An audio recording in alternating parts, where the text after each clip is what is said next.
واهلا وسهلا بكم مره تانية في فيديو جديد. الصراحه الواحد محطوط في زنقه كبيره بسبب الامتحانات، انا مش لاقي وقت اصلا اللي هو اصور الفيديو. النهارده معايا ضيف غالي، معايا زميلي شحاته. باذن الله نتكلم عن عملنا ايه في ليله الامتحان. بص، هو كل واحد فينا يبقى ليه نظامه الشخصي في ليله الامتحان. فمثلا كده انت عملت ايه يا شحاته في ليله الامتحان؟ بس انت بتلاقي اغلب المدرسين بينزلوا لك لايفات وحاجات، انت كده كده بتذاكر لوحدك. تمام. وجنب ده كله انت بتذاكر، يعني اول حاجه تحاول تبدا بيها الحاجه اللي انت يعني مذاكره الشرح او كتاب الشرح الاحسن ان انت تقراها، اللي هو بتفكرك بكل حاجه مرت بيك بالسنه يعتبر. وطبعا كل مدرس بيبقى عامل لك لايفات ما شاء الله، فانت بس اللي يفضل يعني انت مثلا ايه اسمعها، يعني انت كده كده انت لو رجعت الكتاب زي ما انت كده ومذاكر، ده اللي هو الواد التمام الفل، فهتروح مثلا اللايف مش هتبقى محتاجه كله، لان اللايف بيبقى للكل عامه. فانت مثلا لو مذاكر فممكن تجرب اللايف، يعني انت تسمع الحاجات المهمه بتاعتك. الصراحه لا، انا كان نظامي مختلف عنك شويه، لان انا كنت بجتنب اصلا اللايفات. اللي هو انا اصلا ما فيش دماغ ان انا اسمع 9 ساعات ولا 7 ساعات. يا دوبك كنت بسمع مجرد بس ساعتين هتلاقي دماغك فصلت. فانا وشايف المدرس مش هيضيف الصراحه.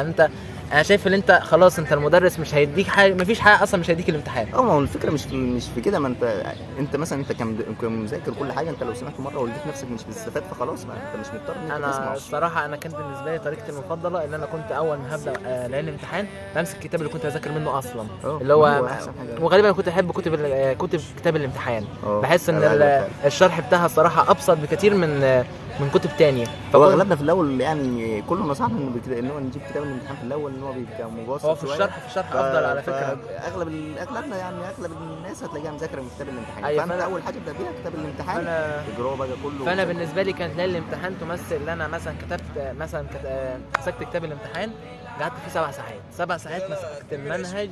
خلصنا المنهج بعد كده.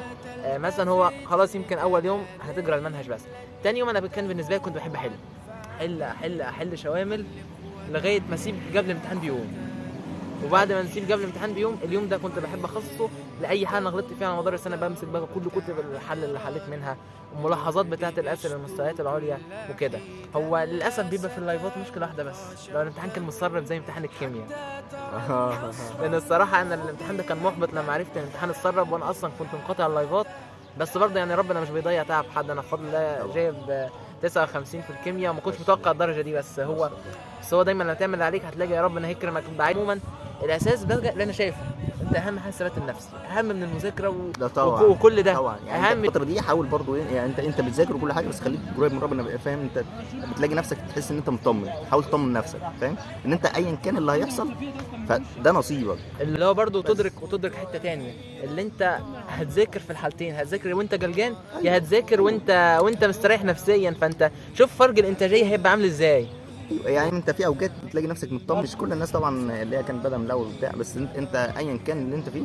ف وبالنسبه مثلا ان انت تقرا الكتاب كله وبتاع، في واحد مثلا مش مذاكر من الاول. لا طبعا، انت لو في جزء انت مش فاهمه لازم تسمعه. انت حاول تسمع، انت بص الحاجه اللي تظبط معاك، اهم حاجه حاول تقرا الشرح، ان انت تقرا الحاجه اللي ذاكرت منها في الاول، دي حاجه مفروغ منها، دي اعملها، دي نصيحه يعني. ولازم تنجز كل ما تخلص بسرعه، كل ما يبقى احسن انك تدي نفسك فرصه ان الوقت اكبر. فعلا. والسماع ده بقى انت مخير، يعني ما كانش بيسمع حاجه عادي يعني، فانت اللي ترتاح له. وبرضه شايف نقطه تاني، ترتاح في السمع خلاص كمل. خلي الاولويه انت ترجع برضه للحاجات الصعبه، الحاجات اللي انت حاجات انت ما كنتش فاهمها على مدار السنه. انت لو حاجه سهله هتلاقي ان هي خلصت معاك في لحظه والدنيا ظبطت. لكن انت الصعب ما تزنقش نفسك فيه في ليالي الامتحان. لو مش ليالي الامتحان اللي هو قبل الامتحان على طول، يعني انت كده ممكن يوترك. ودايما الصعب بيجي عليه سؤال او سؤالين على مدار الامتحان، فانت ما تبقاش برضو ما ياخدش منك تركيز زياده، يعني خليك دايما وسط. فكره ان انت تراجع على الحاجه اللي انت ذاكرت منها، بحيث ان انت راجعت على كل حاجه. اغلب الاسئله اصلا يعني انت عشان تبقى فاهم مش كل حاجه بيبقى حاطين عليك فيها، يعني اغلب الاسئله بتبقى سهله عادي. يعني في اسئله كتير بتبقى نمطيه، يعني انت حليتها قبل كده، انت لاقي نفسك اللي انت حلها قبل كده، فان انت بحس ان انت رجعت الحاجه اللي رجعت مذاكره الشرح عامه، او الحاجه اللي انت ذاكرت منها، فانت عديت على كل حاجه، تبقى متذكر كل حاجه. انما انت لو مثلا تروح لمراجعات نهائيه بس، او حاجه مثلا انت ملخصها بس، اللي هي الحاجات الرخمه اللي كانت واقفه معاك، فانت ركزت على دول، ممكن تكون نسيت حاجات مش سهله، تروح في الامتحان تندم ان انت ما رجعتهاش، فاهم؟ وحاول حته الطمانينه دي، يعني انت مثلا ايه، انت مفيش حاجه هتاخدها ازيد من حاجه. الطمانينه دي برضه يعني انت مطمن وانت بتذاكر، ما في طمانينه وخوف، يعني في بتبقى متوازنه عندك. الطمانينه دي ان انت ما تبقاش قاعد مرعوب مع الطلاق ان انت تذاكر، بس ان انت برضو ما تبقاش مطمن فتروح تبقى مثلا قاعد لي اليوم كله بتلعب ببجي والكلام ده، فاهم؟ فحاول برضو حوار ببجي والكلام ده، حاجات الادمان دي عامه، الملهيات سيبك منها. تيك توك بقى، ببجي، فيس، اي كلام، الكلام ده كله. السوشيال حاول ميديا بص، خصوصا انت اصلا انت حتى لو كنتش بادئ قبل كده، فانت لو بدات دلوقتي يعني عمرك ما هتكون متساوي بان انت ما تبداش يعني. والاعمال بالخواتيم على فكره برضه. اه يعني انت سن انت معاك 5 ايام، قول يا عم لا قدر الله كنت في ال5 ايام دي، لو اللي هو ما شدتش حيلك في الفتره دي هتجيب مثلا 80%. انت لو شديت في حيلك في ال5 ايام دي اكيد مليون في المية كده هتجيب اكتر من 80%، وهكذا. وبس، وبكده نكون وصلنا لنهايه الفيديو. يا رب تكونوا استفدتوا، واهم حاجه طبعا ثقتك بربنا، وانك تعمل اللي عليك وتسيب بقى على ربنا. لكم التوفيق، وشكرا على حسن الاستماع، وشكرا طبعا لزميلي شحاته. العفو. لكم التوفيق، والسلام عليكم ورحمه الله وبركاته.